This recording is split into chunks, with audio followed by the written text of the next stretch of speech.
welcome to Crosspoint. If we haven't had a chance to meet, I'm Eric, and we're so excited that you're joining us today as we continue our series, Spark, Ideas That Ignite. In a world that is at the same time more connected than ever, somehow we're more disconnected than ever. We want to explore that, what it looks like to spark connections that matter.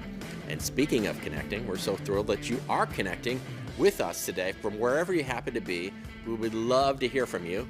You can scan the QR code and it will take you to our digital connection card. You can use that to share prayer requests, ask questions, or let us know how we can help you take that next step wherever you may be going through this week. If you're filling it out for the very first time, include your mailing address. We'll drop a gift in the mail as our way of saying thank you for joining us this week at Crosspoint. Now, there's some really cool things happening here at Crosspoint this summer. Here are the top 3 for you to know this upcoming week. First, next weekend, our Spark series will continue with our incredible guest speaker, Scott McDonald. Scott is a favorite reoccurring guest around here, and you're not going to want to miss what he has to share with us next weekend about a new way to understand the role of conviction in our lives.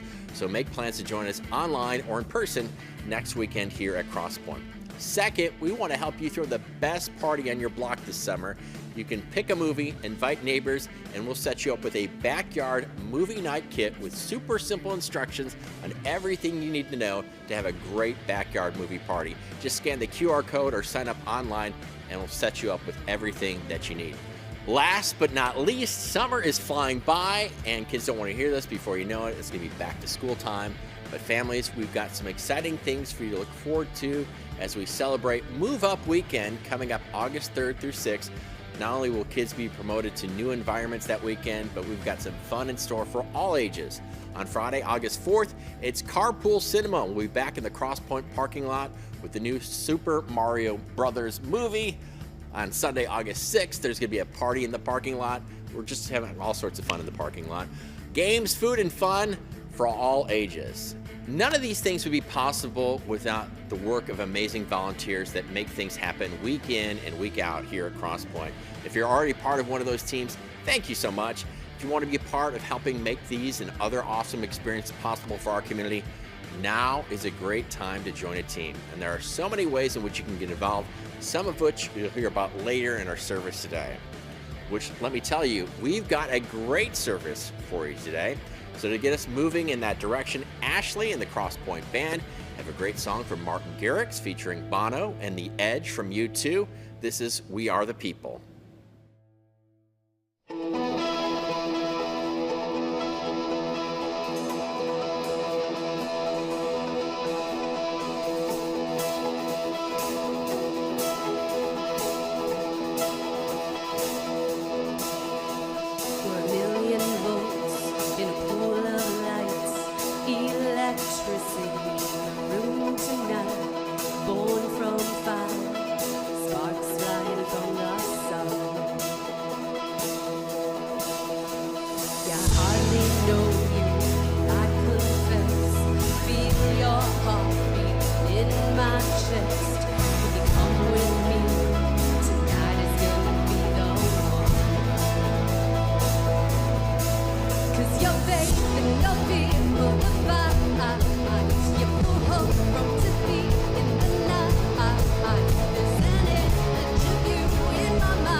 Well, welcome again to Crosspoint. My name is Abbie. If we've not met, I'm so excited that you are here with us. Whether you're joining us here in the venue tonight or on the line, part of our online audience, let's give it up for those of us who are joining us that way. Yeah. And I am so pumped to get to be here and to continue this Spark series tonight because, I don't know if you have caught the last 3 weeks, but they have been fire. So if you have missed them, be sure, go back and check out where we've been, like I said, over these last few weeks. And today, as Eric already mentioned a little bit, we are going to explore an idea that I hope will help to connect the dots in some areas of your life where you may feel a disconnect. And one of those areas that we're going to talk about quite a bit is, much like in the clip that we just saw, the disconnection that we may experience in relationships with people who are not the same age as us, people of a different generation. And, as people in general, though we are more alike than we are different, there are some real distinctions between different generations, ways that we have been formed differently in the way that we approach and see the world. And sometimes those differences can lead us to a disconnect in relationships, in our ability to understand one another. Let me give you an example from my life recently. A couple of weeks ago, I took my oldest, he's 5, on a floating trip down the White River for the first time. Has anyone experienced the magic that is like tubing or floating down the White River? Just me. You should try it. Yeah, okay, yeah, somebody. It is so fun. We had a blast. This was him and his little buddies, and it was just so much fun. But on the way home, as we were driving afterwards, I asked him, buddy, what was your favorite part of our float? And he said, oh, the rabbits. I was like, what? I don't remember seeing rabbits. Where did you see rabbits? And he said, the bumpy rabbits that we rode over. You realize what I realized. Oh, the rapids. And he paused for a minute and said, yeah, Mom, that's what I just said, the rabbits. And we went back and forth a few more times before I finally gave up and realized there was no amount of convincing that I could do to convince this kid that rabbits and rapids were a different word. And, for now, I'm totally content with allowing there to remain a disconnect between what he thinks and what he will someday realize, because it's pretty adorable to hear him tell people about riding the rabbits. But, there are other times in our lives that we've all experienced when disconnection has some more serious implications. Maybe you have walked through this recently in your own family or in your workplace or in other relationships in your life. And so today, I want to encourage you and to remind us that fighting for connection matters. Another area in our lives where we may often experience a disconnect, where many do at least, especially people who are of younger generations, is with what to do with the ancient text that we call the Bible. See, for many, there is a disconnect when it comes to the Bible and some of the antiquated instructions that are in it that can be a major barrier that keeps us from faith. For others of us, maybe it's not that much of a barrier, but maybe what we've experienced is that there is a gap between how we value the Bible. If someone were to ask us, oh, is that important to you? We'd say, oh, of course. But there's this gap between how we value it and our actual relationship to it, whether or not we really read it on a regular basis and take direction from it. And most likely, if we find ourselves in this place, it's because we just aren't really sure how. We don't know what to do with it or what it is. I remember in middle school when I first started to feel this tension. See, I had grown up always being told that the Bible was clear and it was the answer book that I needed, and I could turn to it to guide me. But what I found as I started to read it for myself for the first time, I found that so little of it made any sense to me. You ever been there? Sometimes when I was feeling really desperate for it to mean something, I would play this game where I'd be like, okay, God, I'm just going to flip to a random page, and I know that you are going to speak to me through what I read. And so I'd get ready, and I'd open it up, I'd point to the page where I found, and I'd read something like, And you shall also make a curtain of goat's hair and for the tent over the tabernacle. The length of each curtain should be 30 cubits long and 10 cubits wide, and yada, yada, yada. Great. Very, very helpful. You know, maybe you've heard things said before like I had, that the Bible's a roadmap for life, or the Bible is the answer to all of life's questions, or you've seen someone with a shirt with this acronym, basic instructions before leaving Earth.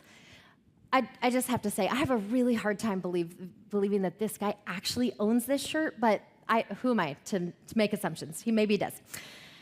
You know, the problem with phrases like this, besides the fact that they are painfully corny, is that they aren't actually true. They set us up to be disappointed when we read the Bible for ourselves and discover that it's not always crystal clear, that it doesn't give us this obvious map with all of the answers that we need for our lives. Now, before you start squirming in your seat, before you get suspicious or think I'm dogging on the Bible too much, let me tell you, I have spent the better part of my adult life studying it. Not only did I get a whole degree in biblical studies, I was crazy enough to go back and pursue another one, spend more years and more money, because here is what I have found. The Bible is not as simple as I once wished it was. But what we have actually been given is far more beautiful. And it is worthy of a lifetime of leaning in to discover more. It is a library of writings written by real people in particular times and places across hundreds of years in a variety of genres that tell through diverse voices and perspectives the story of God and God's relationship with humanity throughout history.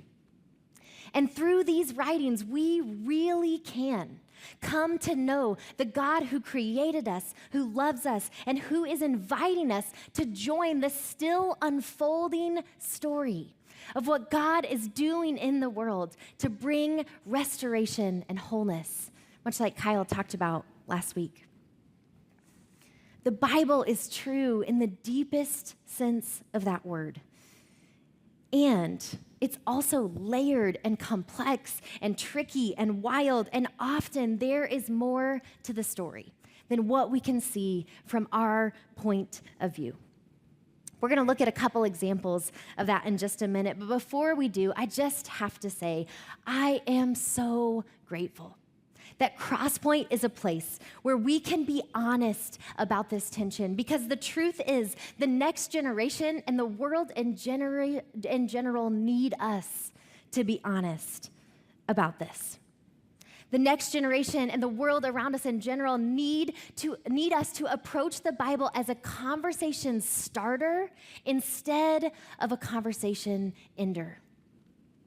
I know so many people that have walked away from faith thinking that Scripture couldn't sustain the weight of their questions, when maybe all they really needed was a community of people who gave them permission to wrestle, who actually encouraged it, and who celebrated that there is more to learn, especially when we lean in to the hardest questions. If you're sitting here and you are thinking, I just don't know what I think about the Bible, I find it offensive or I find it antiquated. If you have questions that you aren't sure you're actually allowed to ask out loud in a church, I want you to know that this is a place where you can be honest and unafraid about that.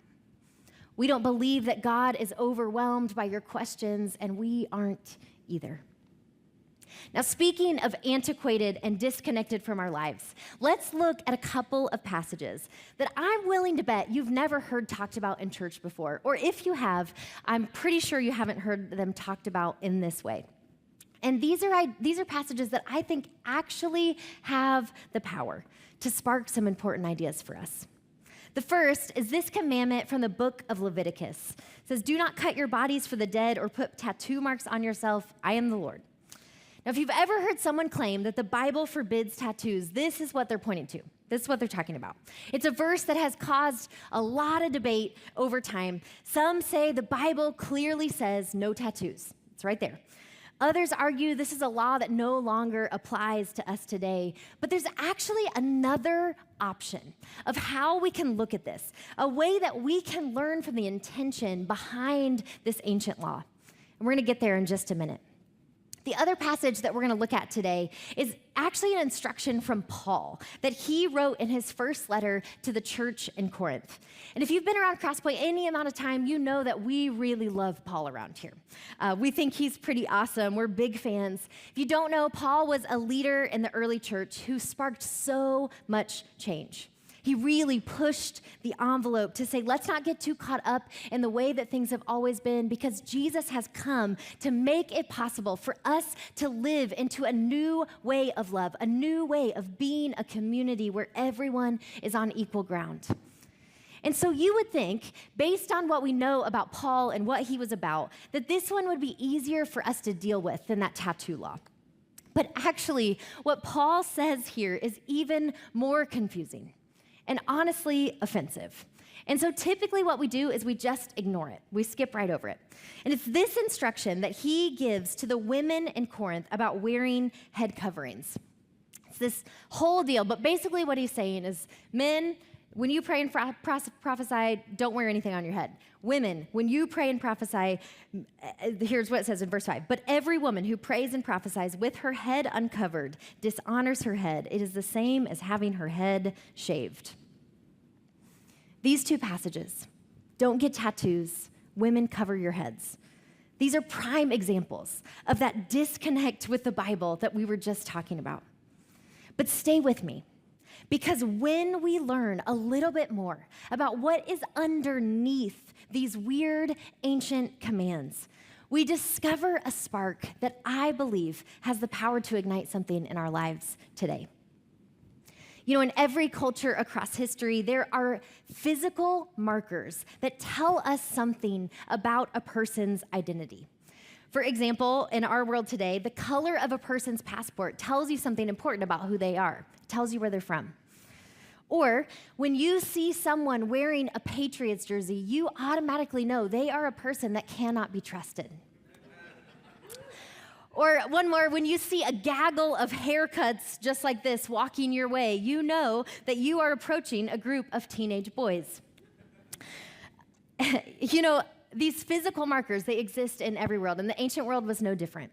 And in order for us to understand the law against tattoos in Leviticus, we need to know that in the world at that time, there were many ways that a person could become a slave. And one of the most common ways that a person found themselves enslaved was economic desperation, as a last resort to pay back debts. We also need to understand that most of the time, slavery in the ancient world was not a permanent status. Once the debt was paid, the person would, in theory at least, be released from their enslavement. This was long before the racialized version of slavery that we are most familiar with. And so since anyone could be a slave, there was a need for societies to figure out, how are we going to distinguish who is a slave and who is free? And one common solution was to brand or tattoo slaves as a way of marking their status. This is the problem with tattoos for the author of Leviticus. See, the Levitical laws were designed to create a society governed by God's vision for the world. And an irreversible mark that permanently limited a person's freedom did not align with God's intent. In our world, a tattoo is a form of self-expression, but in their world, a tattoo was a symbol of bondage. And that is the reason why the author of Leviticus said, no, that is not going to fly with us. Fast forward hundreds of years to first century Corinth, there are some things that Paul and those who first read his letter would have understood that we need to understand too. See, Corinth was known for being kind of a wild place. It was like the Las Vegas of the ancient world. And there was this mount that loomed over Corinth. From wherever you were in the city, you could see this mountain. And on top of that mountain was the home of the temple of Aphrodite. Aphrodite was the Roman goddess of beauty, seduction, and pleasure. And prostitutes of that temple were the main attraction in ancient Corinth. Travelers would come from all over to worship Aphrodite through sacred prostitution. And there were two ways when you arrived in Corinth that you would know if a woman was one of those prostitutes. Number one, she would be wearing a certain kind of sandal. And number two, her head would be shaved.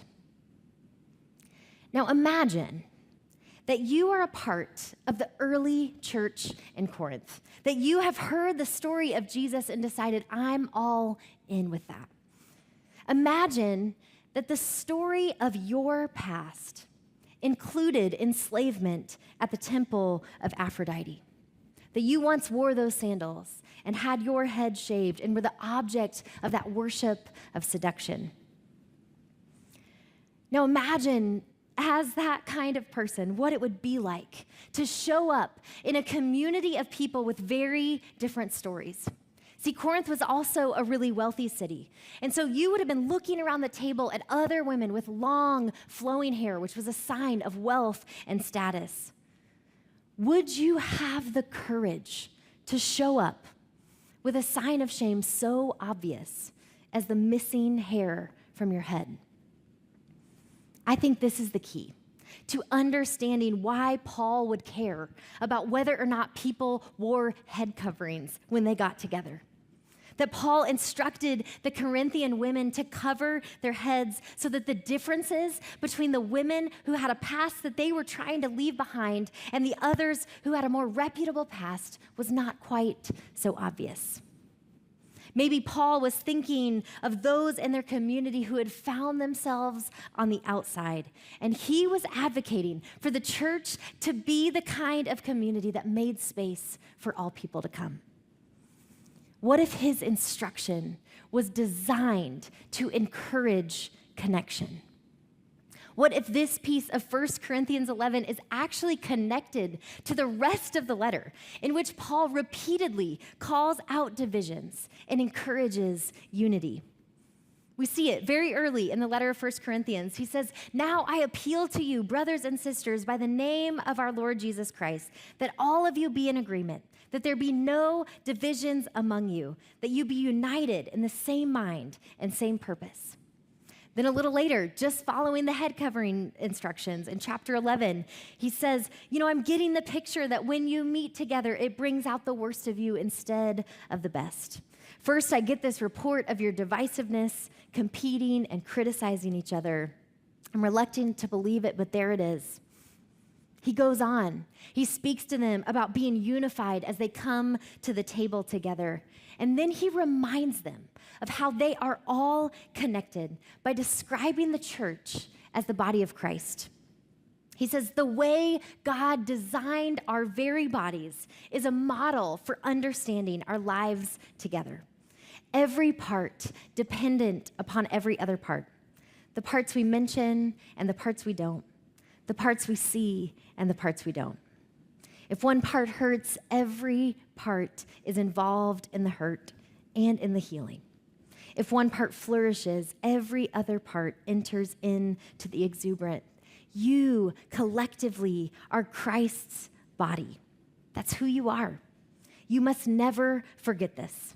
Only as you accept your part of that body does your part mean anything at all. See, as we dig deeper into both of these instructions, we discover how context paves the way for connection. When we recognize that there is more to the story than what we are seeing on the surface, it sparks the potential for a connection that would otherwise be out of reach. And that's not just true with these biblical texts. This is true for every relationship in our lives. Every point of disconnection, every person we meet, there is always more to the story than what we can see. And it matters that we remember that, especially in the midst of disagreements and disconnection. Another theme I hope you notice in the heart behind both of these commands is that both of them are aimed at protecting vulnerable people.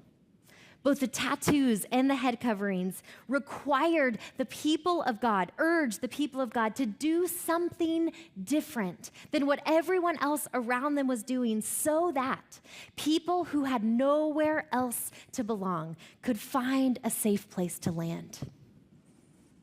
There are so many ways that we can apply this principle today. But I want to suggest one to you. That in our world, right here in our community, one of the ways that we can live this out is by forging connections with young people. Our kids are facing challenges unlike any generation before them. In a world that is in some ways more connected than ever, they are desperately longing for the kind of connection that they actually need, and it's harder to come by than ever. Our country has recently declared the mental health crisis among young people in the United States to the state of a national emergency. And there's an organization called Springtide Research Institute. They're one of the best, I think, out there for getting a pulse on what is going on with our young people, what they're experiencing. They recently released a finding that reflects the urgency of that national emergency. And it's a finding, it's a report that I think needs our attention. They found in data collected at the 2-year mark of the pandemic, so this is kind of summing up 2022, nearly half of young people reported being moderately or extremely depressed. Over half of our young people say that they are moderately or extremely anxious or stressed. 45% reported being moderately or extremely lonely. And this one hurts. 61% agreed with the statement, the adults in my life don't know how much I'm struggling with my mental health. There is so much that needs to be done in response. And there's one way that we can all be a part of the solution. See, research also tells us again and again how long-term connections with caring adults can be a game changer on so many fronts. Young people who have significant connections with adults beyond their immediate family are more likely to be able to navigate the impact of anxiety, more likely to be able to break the cycle of poverty, more likely to develop a lifelong, thriving faith, more likely to demonstrate a higher level of resilience, just to name a few. Many say that the magic number is 5. Every young person needs 5 adults beyond their parents and primary caregivers that they can go to when they aren't sure who else to trust, who they know care about them, are walking with them, are in their corner. And so because of this, there's 2 really practical next steps that I want to encourage you to consider this week. The first is this: find your 5. Parents, caregivers in the room, this is about thinking intentionally and strategically about the people who are in our kids' lives. Do your kids have 5 trusted adults that they can go to? Do you know who they are? And if not, who are you going to invite to step into their lives? Where can you show up to place them in proximity with the kind of people that you want to influence them? Students in the room, this is not just about you, this is for you. I want to ask you the question too. Do you have 5 adults outside of your family that you can go to, that you trust? And if not, you can be a part of your own rescue. You can be intentional about connecting yourself and seeking those kinds of relationships. This is a key reason why CSM, Crosspoint Student Ministries, and Crosspoint Kids Environments exist, because we want to help you get connected with people who are going to be your cheerleaders and supporters, because here's the truth: no matter how old you are, we are better when we don't try to do life alone. We need each other. The second really practical step that I want to encourage you to take today is to consider becoming a change maker for someone else. See, just like the vulnerable people in the ancient world needed advocates to rise up for them, advocates like Paul, advocates like the writer of Leviticus, who would come alongside and help make sure that they had opportunities to experience freedom and new life, there are so many people in our world, our time, our community, who need other people to show up as advocates for them. And our young people, kids and students in our community, are one of those groups. For those of you who would say you are a part of the church, that you're a follower of Jesus, this is central to who we are meant to be. Like Paul explained, we make up the body of Christ on earth, and it is our mission to play our part. Teresa of Avila famously once described it like this: Christ has no body now on earth but yours, no hands but yours, no feet but yours. Yours are the eyes through which Christ looks out with compassion to the world. Yours are the feet with which he is to go about doing good. Yours are the hands with which he is to bless others now. You know, one thing I don't think we think about very often is that the church as an organization is uniquely positioned to impact young people in a way that I'm not sure any other organization in our community can do in the same way. Where else do you find organic opportunities for long-term, cross-generational relationships to happen? Now, don't get me wrong, teachers, coaches, educators, counselors, they do irreplaceable work influencing the next generation. But for the most part, all of those other systems are built for short-term connection. When the season is over, when the school year ends, often so do those points of contact. And so we have a unique opportunity built into just who we are, the fact that you can be a part of this community for your whole life. Showing up to make a difference in the lives of young people is not just something that we have to do, it's something that we get to do. And you know, the statistics don't tell the whole story about this generation. They don't talk about how amazing they are, how they have so much to teach us. They don't tell us how this generation is wise and empathetic and oriented toward justice in ways that I'm not sure any generation before them has been. Just ask one of the incredible leaders who are already serving and investing with Crosspoint kids and students. In fact, we did that this week. We sat down with one phenomenal leader to share more about her experience. Check this out. My name's Emily Hutcherson. I started coming to Crosspoint 10 years ago, and then I started with CSM 7 years ago. I'm not gonna lie, I was very nervous at first, but I was like, they're not gonna know what I don't know.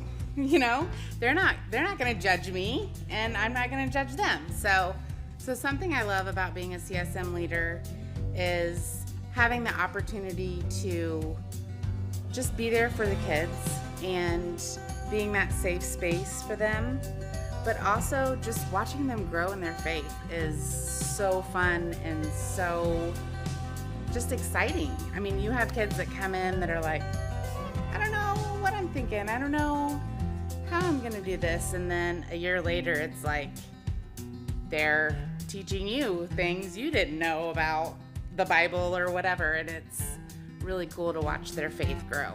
At the end of every small group, we do prayer requests, and everyone, you know, one at a time, prayer requests. It can be anything they want, you know, nothing is wrong. We pray, and then I check in with them weekly. Like, hey, I keep that piece of paper with me all week. These are our prayers for the week, and I say, hey, how did this go? Or what came out of this? Or, and it takes 2 seconds to send a text, and we have a group chat, and we just keep connected always. We do stuff outside of CSM. We go to lunch, we go to dinner, we go to movies, and so it's just, I don't know, they're fun. They need that outlet. They need someone outside to be able to trust and depend on. And I love being that person for them. And they're that for me too. They're very supportive.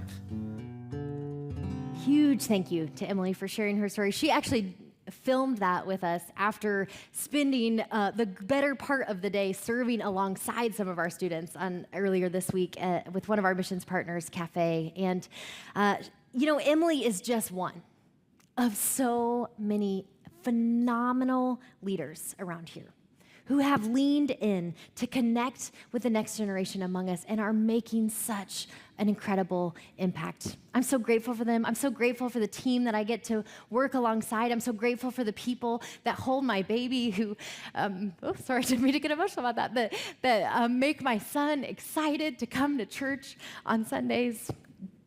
But here's the truth. The need and the opportunity to grow our influence with kids and students who are already a part of this community, and to create space for other young people to find the kind of connection that could be a game changer in their life, right now is greater than our current capacity. The need and the opportunity outweighs what we can do. We need more of you to say, I'm in. I'm going to give some of my time, some of my energy to connect with the next generation because I believe that they are worth it. And maybe you've thought about this before, but you haven't said yes, you haven't stepped up because you just don't feel like you have the time. And trust me, I get that.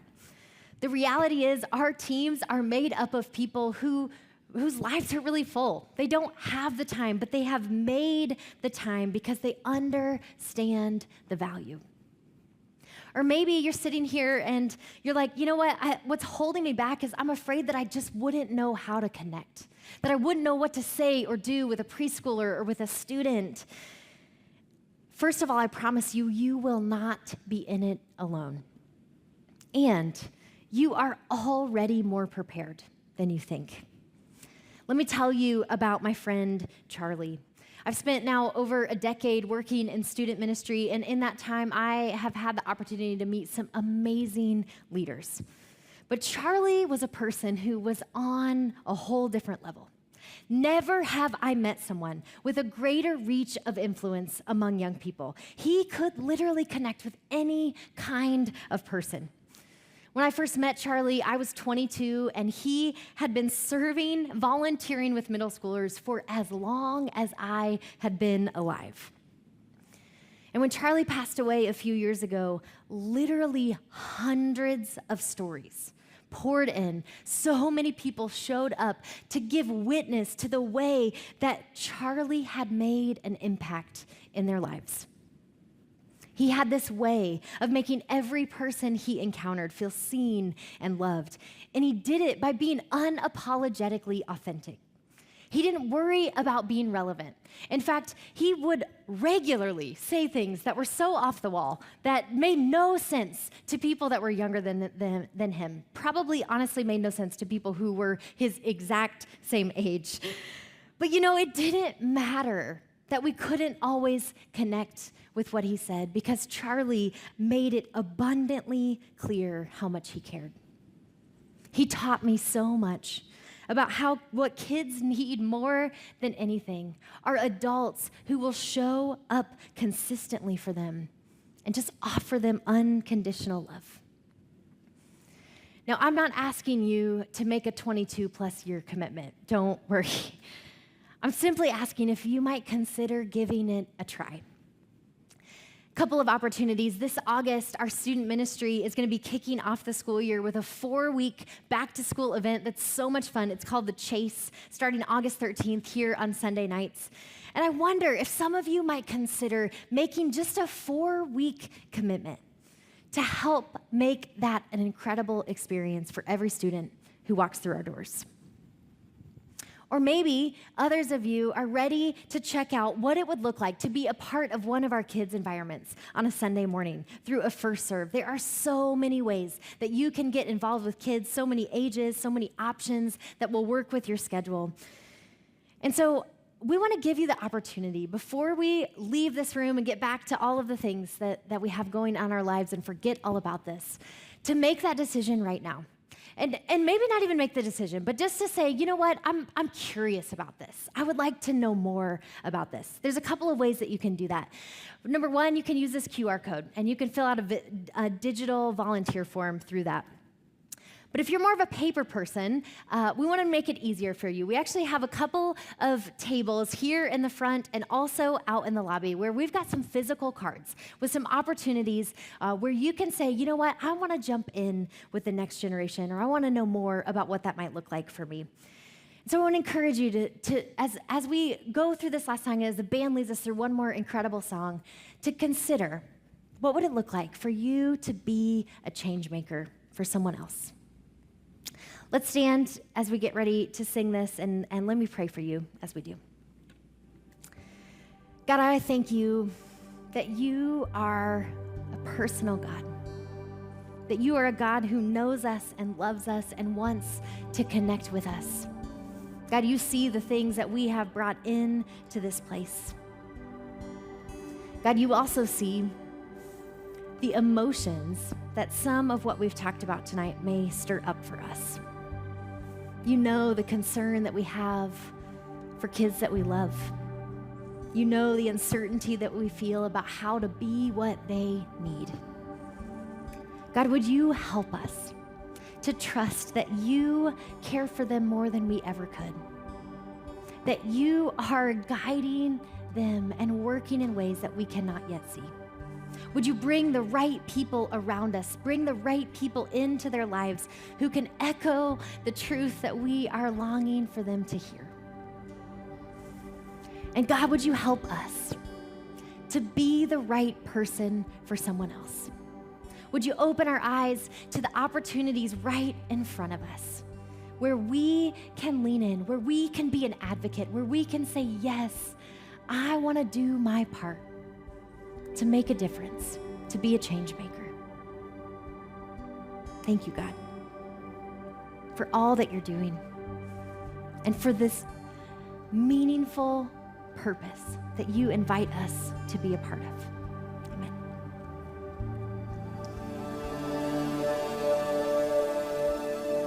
Could we live like your grace is stronger?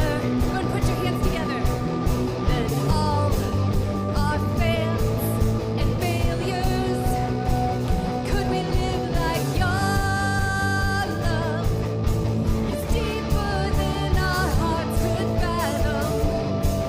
Could we live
Hey, thanks so much for joining us again here at Crosspoint. For all of you who already helped fuel life change by giving your time on our volunteer team or giving financially through the Joy Box, I hope you're walking away today feeling very encouraged that what you do each and every week here at Crosspoint matters immensely. Thank you for doing what you do to help change somebody else's world. And if you're ready to jump on board, we're so excited that you're ready to take that step. You're not going to regret it. Be sure to hit submit on those digital connection cards and volunteer cards. And if you'd like someone to pray with you today, simply text the keyword "need prayer" to 317-834-7373, and our prayer team will be in touch with you to pray with you today. Have a great week, and we can't wait to see you next weekend.